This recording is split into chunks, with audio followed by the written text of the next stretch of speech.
함께 보실 하나님 말씀은 구약성경 에스겔 6장입니다. 9월 6일 에스겔서 6장을 읽는 날인데 6장은 길지 않으므로 1절부터 마지막 14절까지 함께 봉독하겠습니다. 구약성경 에스겔 6장 1절부터 14절까지 말씀, 구약성경 1156쪽 전후를 보시면 되겠습니다. 1절부터 함께 봉독합니다. 여호와의 말씀이 내게 임하여 이르시되, 인자야, 너는 이스라엘 산을 향하여 그들에게 예언하여 이르기를, 이스라엘 산들아, 주 여호와의 말씀을 들으라. 주 여호와께서 산과 언덕과 시내와 골짜기를 향하여 이같이 말씀하시기를, 나 곧 내가 칼이 너희에게 임하게 하여 너희 산당을 멸하리니 너희 제단들이 황폐하고 분향 제단들이 깨뜨려질 것이며 너희가 죽임을 당하여 너희 우상 앞에 엎드러지게 할 것이라. 이스라엘 자손의 시체를 그 우상 앞에 두며 너희 해골을 너희 제단 사방에 흩으리라. 내가 너희가 거주하는 모든 성읍이 사막이 되게 하며 산당을 황폐하게 하리니 이는 너희 제단이 깨어지고 황폐하며 너희 우상들이 깨어져 없어지며 너희 분향 제단들이 찍히며 너희가 만든 것이 폐하여지며 또 너희가 죽임을 당하여 엎드려지게 하여 내가 여호와인 줄을 너희가 알게 하려 함이라. 그러나 너희가 여러 나라에 흩어질 때 내가 너희 중에서 칼을 피하여 이방인들 중에 살아남은 자가 있게 할지라. 너희 중에서 살아남은 자가 사로잡혀 이방인들 중에 있어서 나를 기억하되 그들이 음란한 마음으로 나를 떠나고 음란한 눈으로 우상을 섬겨 나를 근심하게 한 것을 기억하고 스스로 한탄하리니 이는 그 모든 가증한 일로 악을 행하였습니다. 그때야 그들이 나를 여호와인 줄 알리라. 내가 이런 재앙을 그들에게 내리겠다 한 말이 헛되지 아니하니라. 주 여호와께서 이같이 이르시되, 너는 손뼉을 치고 발을 구르며 말할지어다. 오라, 이스라엘 족속이 모든 가증한 악을 행함으로 마침내 칼과 기근과 전염병에 망하되 먼 데 있는 자는 전염병에 죽고 가까운 데 있는 자는 칼에 엎드러지고 남아있어 에워싸인 자는 기근에 죽으리라. 이같이 내 진노를 그들에게 이룬 줄 그 죽임당한 시체들이 그 우상들 사이에 제단 사방에 각 높은 고개 위에 모든 산 꼭대기에 모든 푸른 나무 아래에 무성한 상수리 나무 아래 곧 그 우상에게 분향하던 곳에 있으리니 내가 여호와인 줄을 너희가 알리라. 내가 내 손을 그들 위에 펴서 그가 사는 온 땅 곧 광야에서부터 디블라까지 황량하고 황폐하게 하리니 내가 여호와인 줄을 그들이 알리라. 아멘. 네, 감사합니다. 오늘 말씀 읽기 본문은 에스겔 6장입니다. 에스겔 4장부터 24장까지는 이스라엘 백성들에게 임할 하나님의 심판에 대해서 계속적으로 설명하고 있는데, 특별히 어제 살펴봤던 에스겔 5장에서는 하나님께서 심판하실 때에 그 주체가 누구인지를 강조하는 표현을 잘 살펴보았습니다. 그러니까 그 모든 심판에 있어서 내가 하리니 라고 계속적으로 내가라는 하나님께서 직접 심판하신다는 그 표현들이 강조되어 있던 표현을 살펴볼 수 있었습니다. 그리고 계속해서 6장에서도 하나님께서 이스라엘 백성들을 심판하시겠다라는 내용이 나오는데, 그 중에서 6장에서 강조되고 있는 것은 심판을 받게 되는 원인이 무엇인지, 그리고 심판을 통해서 하나님께서 이루려고 하시는 그 목적이 무엇인지가 잘 드러나 있습니다.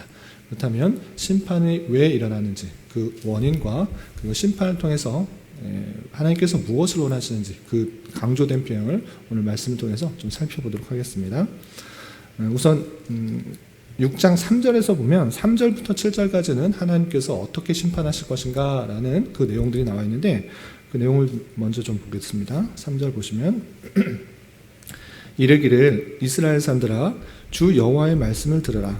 주 여호와께서 산과 언덕과 시내와 골짜기를 향하여 이같이 말씀하시기를 나 곧 내가 칼이 너희에게 임하게 하여 너희 산당을 멸하리니 라고 하면서 나 곧 내가 칼이 너희에게 임하게 하여 산당을 멸한다 라고 하나님께서 칼을 통하여서 너희가 갖고 있는 너희가 지금 절하고 있는 산당을 심판하신다라는 내용이 나오고요.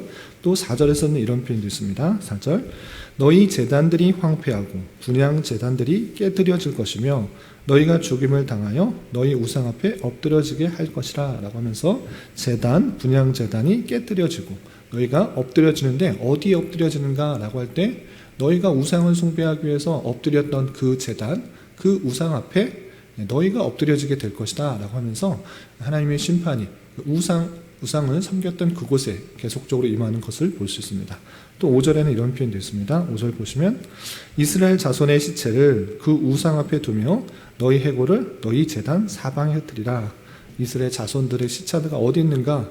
우상들 앞에 너희들이 섬겼던 그 우상들 앞에 두게 될 것이고 너희 해골이 너희 제단 사방에 흩어지게 될 것이다 라고 표현하고 있는 것입니다. 심판이 특별히 6장에서는 그 우상 숭배했던 곳에 임하게 되는 것을 강조하여 표현되고 있는 것입니다. 또 6절에는 이런 표현도 있습니다. 6절 보시면 내가 너희 거주하는 모든 성읍이 사막이 되게 하며 산당을 황폐하게 하리니 이는 너희 제단이 깨어지고 황폐하며 너희 우상들이 깨어져 없어지며 너희 제단들이 찍히며 너희 만든 것이 폐하여지며 7절 또 너희가 죽임을 당하여 엎드려지게 하여 라고 표현하고 있습니다. 모든 성읍이 사막이 되게 하는 아주 황폐하게 되는 일이 있을 뿐만 아니라 또 6절에서도 산당을 황폐하게 한다. 산당이라는 것은 이스라엘 백성들이 하나님을 섬기는 성전에서 하나님만을 제사하고 하나님께 나아가는 것이 아니라 곳곳 산마다 좋은 곳마다 산당을 만들어 놓고 우상을 섬겼던 곳이었는데 그것이 황폐하게 될 것이다 라고 표현하고 있는 것입니다. 그리고 너희 제단이 황폐하여지고 우상들이 깨어진다.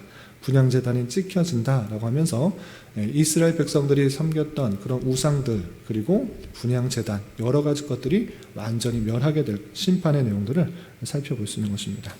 그리고 좀 건너뛰어서 하나님의 심판이 어떻게 임하는가 라고 할 때 12절 13절 이렇게 되어 있습니다. 11절 말미부터 13절까지 쭉 보시면 11절 중반절 보면 오호라 이스라엘 족속이 모든 가증한 악을 행함으로 마침내 칼과 기근과 전염병에 망하되 모든 가증한 악을 행함으로 하나님의 심판이 어떻게 임하는가? 칼, 기근, 전염병으로 임하게 된다라고 표현하고 있습니다. 그래서 12절 보면 먼 데 있는 자들은 전염병에 죽고 가까운 데 있는 자는 칼에 엎드러지고 남아 에워싸인 자는 기근에 죽으리라 라고 표현하고 있습니다. 그 심판을 피하기 위해서 멀리 있는 사람 그조차도 전염병에 걸려서 죽게 될 것이고 또 가까운 데 있는 자는 칼에 의해서 죽임을 당하게 될 것이고 또 포위가 된 사람들 그 성벽 안에서 포위가 된 사람은 완전히 포위가 되었기 때문에 기근에 죽게 될 것을 이렇게 표현하고 있는 것입니다. 이스라엘 백성들의 모든 악으로 말미암아 전염병과 칼과 기근에 의하여 심판을 받게 되는 그 모습을 볼 수가 있는 것입니다. 그리고 또 13절에 보시면 그 심판을 받아 그런 죽임을 당한 시체들이 어떻게 되는가 이런 표현도 있습니다. 13절 보시면 그 죽임당한 시체들이 그 우상들 사이에 제단 사방에 각 높은 고개 위에 모든 산 꼭대기에 모든 푸른 나무 아래 무성한 상수리 나무 아래 곧 그 우상에게 분향하던 곳에 있으리라 라고 표현하고 있습니다. 시체들이 지금 어디 있는 것입니까? 제단과 우상과 또 고개, 산꼭대기, 푸른 나무, 무성한 상수리 나무 이런 곳에 흩어져 있는데 그것이 어떤 것을 말하는가 라고 할 때 다시 이렇게 설명하는 것입니다. 그런 곳이 어디냐? 너희가 우상에게 분향하던 곳이다.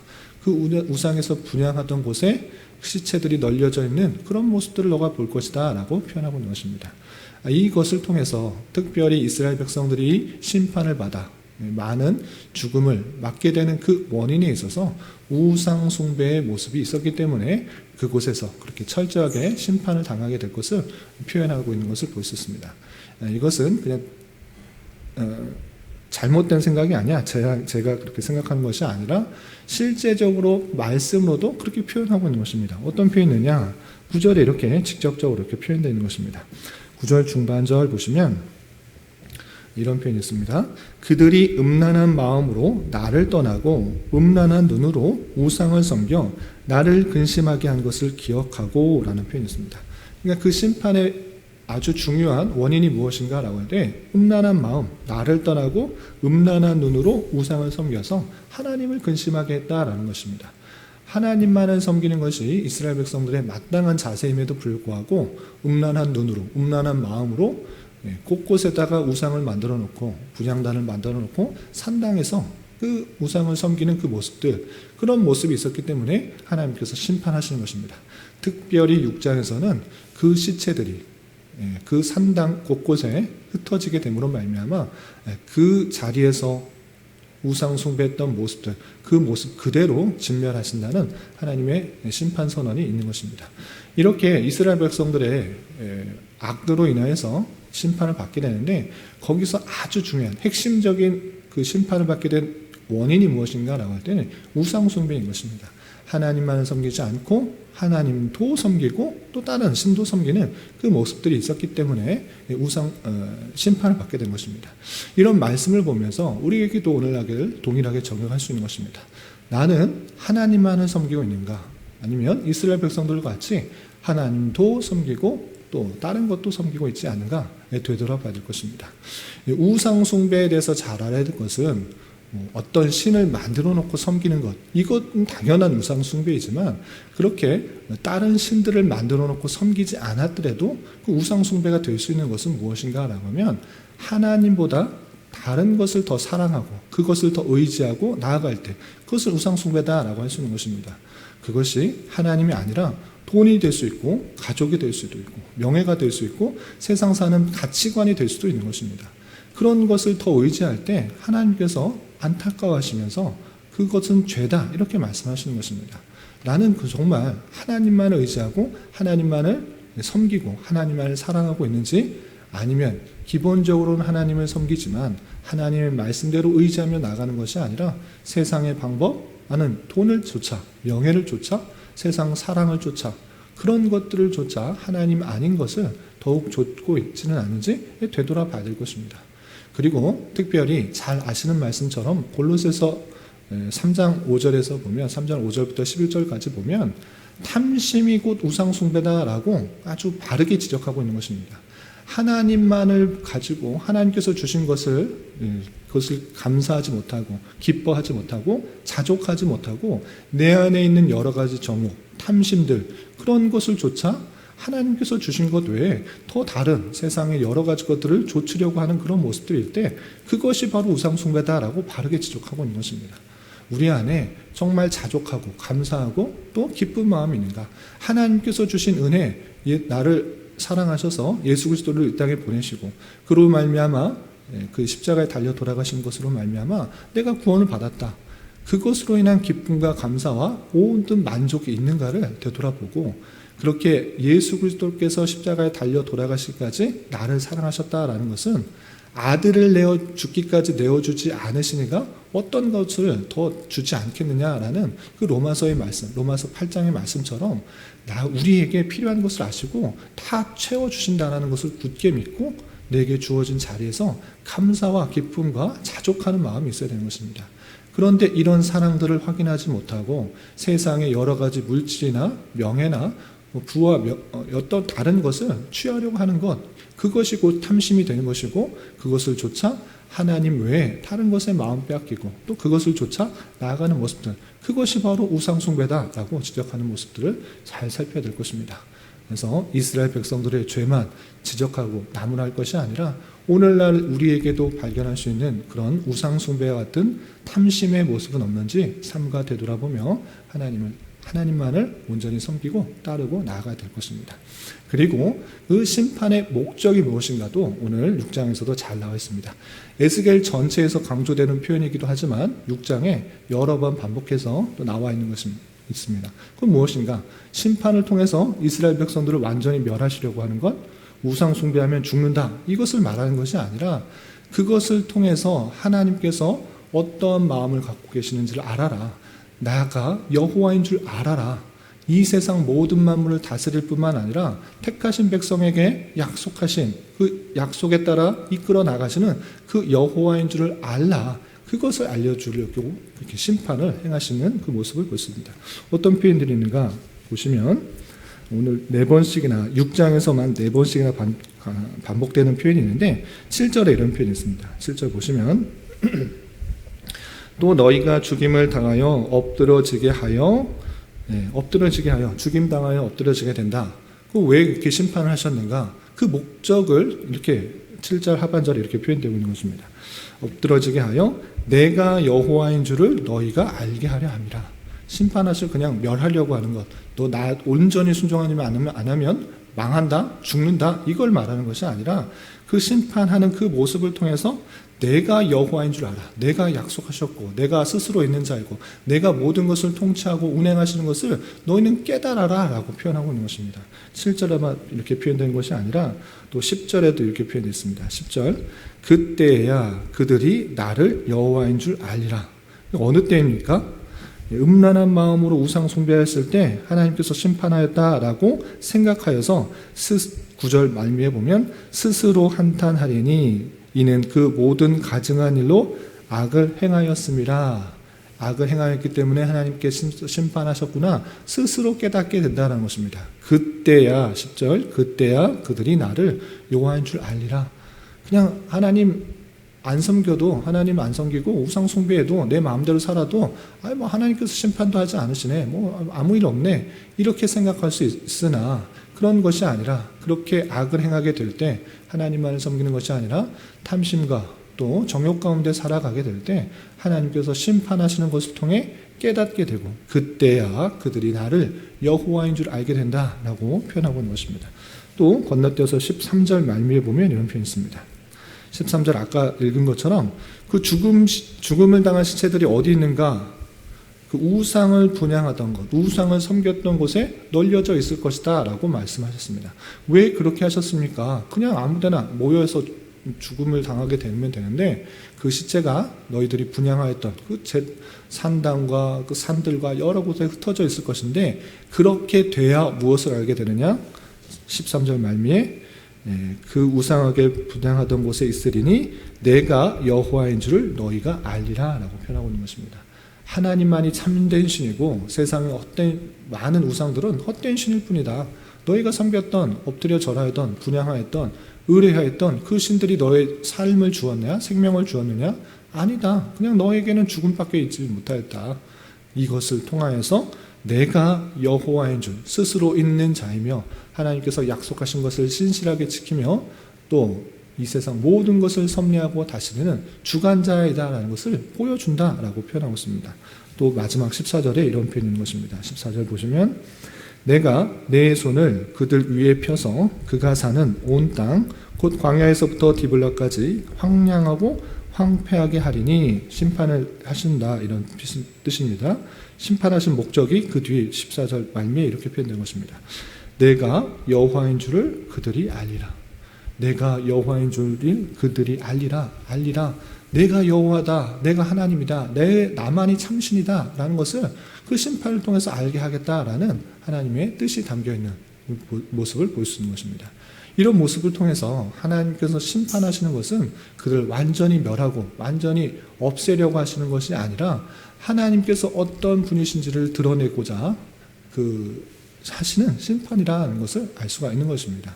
그래서 내가 어려움을 당하고 힘듦을 당하고 심판과 같은 현실을 당할지라도 하나님께서 나를 미워하신다, 나를 싫어하신다, 나를 멸하시려는가 이렇게 생각할 것이 아니라 내가 혹 하나님 앞에서 잘못한 것은 없는지 하나님만을 섬기고 하나님만을 의지하고 하나님만을 의뢰하며 나아가야 되는데 그렇지 못한 형편에 있기 때문에 그렇지 못한 모습 가운데 있기 때문에 하나님께서 하나님이 어떤 분이신지를 깨닫게 하여 주시기 위해서 행하시는 섭리의 손길은 아닌지 삼가 되돌아보며 살필 수가 있는 것입니다.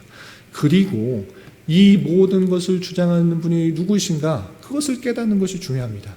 하나님께서 나를 싫어하신다 이런 것을 깨닫는 것이 아니라 하나님께서 나의 죄악을 싫어하신다 하나님께서 주께로 데려오시고 만물을 주관하시고 섭리하시고 통치하셔서 하나님의 택하신 백성들이 올바른 길로 되돌아오시기를 이끄신다. 하나님의 하나님 되심을 보여주시는 섭리의 손길들이 있다라는 것을 잘 깨달아야 될 것입니다. 다시 한번 정리해서 말씀드리지만 우리가 이 땅에서 사는 삶은 하나님의 어떠함을 잘 깨닫는 수단으로서, 그걸 깨닫는 방편으로서 이 땅의 삶이 있는 것입니다. 더 많은 것을 얻고자, 더 많은 명예를 얻고자, 더 높은 자리에 앉고자, 더 많은 것을 누리고자 있는 삶이 아니라 모든 상황과 환경과 여건들을 통해서 하나님의 하나님 되심을 깨닫는 것, 그것이 이 땅에서의 삶의 목표인 것입니다. 하나님께서 택하신 백성을 얼마나 신실하게 이끌어 가시고 나의 아픔과 힘듦과 어려움 속에서 어떻게 이겨나가게 하시고 어떻게 또 인도해 나가시는가를 바라보고 깨닫고, 그로 말미암아 세상 사람들이 많은 것을 가지며 즐거워할지라도 나는 그런 것이 없을지라도 나는 주님 한 분만으로 기뻐할 수가 있고 만족할 수가 있고 또 감사함이 있다라는 것들을 깨닫는 것, 그것이 이 땅에서 성도가 해야 될 마땅한 자세이고 살아갈 이유와 목적이라는 사실들을 잊지 말아야 될 것입니다. 오늘 하루 살아가실 때 하나님의 신실하심, 인도하심과 또 자비하심에 따라 하나님의 어떠심을 잘 깨닫고 그분으로 만족하며 기뻐하며 감사하며 살아갈 수 있는 저와 여러분 우리 모두가 될 수 있기를 진심으로 기원합니다. 기도하겠습니다. 하나님 아버지 감사합니다. 오늘 말씀을 통해서 이스라엘 백성들이 우상 숭배로 말미암아 심판을 받게 되며 그 심판 중에서도 남은 자들이 구원받을 것을 약속하는 말씀을 대하였습니다. 이런 말씀을 대하는 자로서 우리 또한 이스라엘 백성들과 같이 하나님 외에 다른 것들을 더욱 의지하며 살아가고 있지는 않은지 되돌아보게 하여 주시고 탐심이 우상 숭배임을 깨달아 주님의 백성으로서 주신 것들에 감사하며 자족하는 마음을 갖게 하여 주시고 심판과 징벌을 통해서가 아니라 하나님의 말씀을 듣고 깨닫고 순종함으로 인하여 칭찬과 격려 가운데 하나님의 하나님됨을 깊이 깨닫는 은혜가 있을 수 있도록 인도하여 주시옵소서. 주님, 9월 한 달은 장학이라는 주제로 보내려고 합니다. 배우고 익히는 것에 더욱 힘쓰는 교회가 되게 하여 주시고 특별히 교회 학교 아이들이 바른 신앙 안에서 잘 자라날 수 있도록 인도하여 주시옵소서. 주님, 교회 가운데 육체의 연약함과 질병으로 직장과 사업장의 문제로 가족의 전도와 신앙의 문제로 주님께 간절히 부르짖며 나아가는 여러 지체들이 있습니다. 주님, 그들과 함께하여 주시고 그들의 기도 응답해 주시사 우리의 기대와 바람보다 훨씬 더 풍성한 것으로 채워주시는 하나님을 깊이 경험할 수 있는 기회 되도록 인도하여 주시옵소서. 이 시간 각자 간절히 간구하는 기도 제목 주님께서 들으시고 가장 선한 것들로 응답하여 주시옵소서. 예수님의 이름으로 기도 올리옵나이다. 아멘.